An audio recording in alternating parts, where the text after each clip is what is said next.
مين فينا ما بيحلمش انه فلوسه تشتغل مكانه؟ كلنا بنشتغل ونتعب، بس الأهم هو ازاي نخلي الفلوس اللي بنكسبها دي تجيب لك فلوس أكتر وانت نايم أو انت قاعد وبتشرب كوباية الشاي بتاعتك. الاستثمار الكلمة اللي كتير مننا بيسمعها ويقول يا عم دي حوارات، ودي للناس الأغنياء ومحتاجة رأس مال كبير ومعروف عننا ومش عارف ايه. بس أنا النهاردة جاي أقول لك لأ تماما، كل الكلام اللي انت بتسمعه هنا غلط تماما.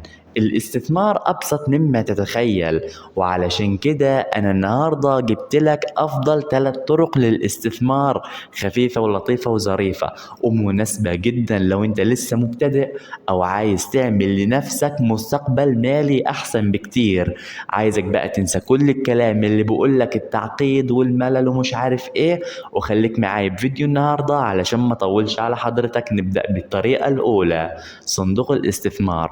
اتخيل انك انت بتعمل جمعية صغيرة، بس مش علشان تشتري موبايل جديد، لا طبعا، دي جمعية علشان نستثمر فلوسنا فيها، اكيد مش موبايل. ايه الفكرة؟ الفكرة هنا يا صديقي انه صندوق الاستثمار ده عبارة عن محفظة كبيرة بتجمع فلوس من ناس كتير زيي وزيك كده، وبتديها لناس خبراء ومحترفين اسمهم مدير الصندوق او مدراء الصندوق. تمام كده؟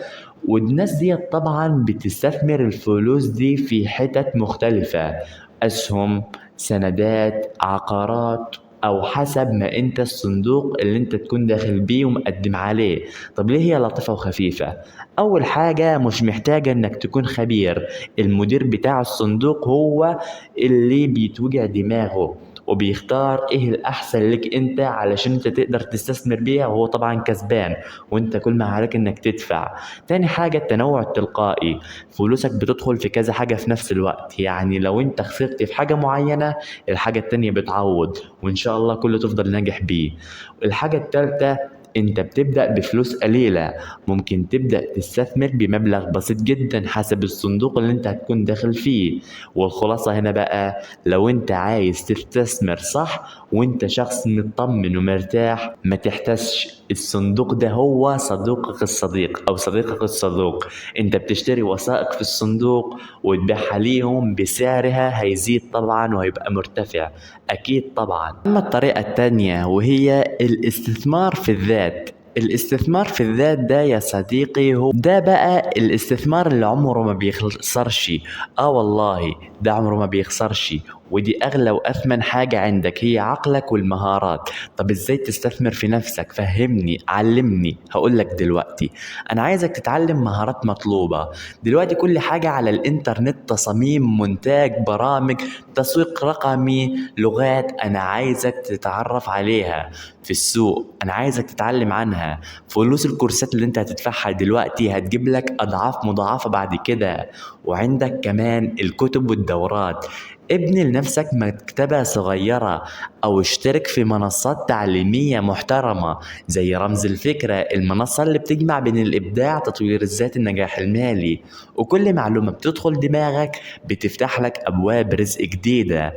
وتاني حاجة أنا عايزك تعمل علاقات مهنية. الاستثمار مش بس فلوس، الاستثمار في إنك تعرف ناس بتشتغل في مجالك أو في مجالات تانية. العقليات دي صدقني بتجيب لك فرص عمل ومشاريع انت ما كنتش بتحلم بيها اصلا، واللي هي بسيطة وظريفة. ليه؟ لان العائد بتاعها مش بس فلوس، دي كمان ثقة بالنفس وفرصة افضل في الشغل الحالي ومشروعك الخاص. الاستثمار في النفس هو الاصل اللي كل استثماراتك هتتبني عليه، صدقني. والطريقة الثالثة الذهب الرقمي، وهي مزيج بين الكلاسيكيات والتكنولوجيا. كلنا عارفين انه الذهب هو الملاذة الآمنة، يعني وقت الأزمات الناس بتجري عليها. بس مشكلة الذهب التقليدي هو التخزين أو المصنعية والبيع والشراء بيبقى رخم شوية. دلوقتي بقى في طرق سهلة وبسيطة في استثمارك في الذهب عن طريق منصات معتمدة في ذاتك انت. ازاي تشتغل؟ فهمني. هقولك افتح على حساب تطبيق موثوق وابدأ اشتري جرام ذهب صغير زي ما بتشتري اي حاجة اونلاين. ممكن تشتري نص جرام، ربع جرام، جرام، كيلو، حسب امكانياتك، بس كيلو مبالغ فيها شوية. الذهب ده بيفضل مخزن بخزنة باسمك وما بتدفعش عليه مصنعية زي الذهب المشغول. وطبعا في اي وقت بضغطة زر على التليفون او الموبايل انت كده بتقدر تبيعه ويجيلك فلوس. طب ليه الطريقة دي خفيفة ولطيفة وظريفة؟ سيولة في عملية البيع، سيولة عالية، بيع وشراء أسرع، وفي أكتر من التعامل مع محل صيغة، وبيقلل من المخاطر لأن الدهب بيحافظ على قيمة فلوسه من التضخم على المدى الطويل ومبلغه صغير جدا. ونصيحة ذهبية بقى، أنا عايزك تشتري الذهب على فترات. كل ما يبقى معك مبلغ صغير حطه في جزء صغير من الذهب وانسى على الأقل، او استنى على الاقل لمدة سنة او سنتين وشوف بعد كده بقى حياتك هتبقى عاملة ازاي. هتدعي لي. والله شفت قد ايه الموضوع سهل. صندوق استثمار، الاستثمار في الذات والذهب الرقمي. الاستثمار مش رفاهية، ده بالعكس حلاوة. مية مية فل لو شمعة منورة. فابدأ دلوقتي. حتى لو انت بدأت بمبلغ صغير المهم انك تاخد خطوة وتستمر بيها. ولو الفيديو ده عجبك بقى ما تنساش الاشتراك بالقناة وتفعيل زر الجرس علشان يوصلك كل جديد من قناة رمز الفكرة، القناة اللي بتجمع بين الإبداع، تطوير الذات، النجاح المالي. رمز الفكرة، فكر بذكاء وقول لي بقى انت واربح بجدارة. اشترك.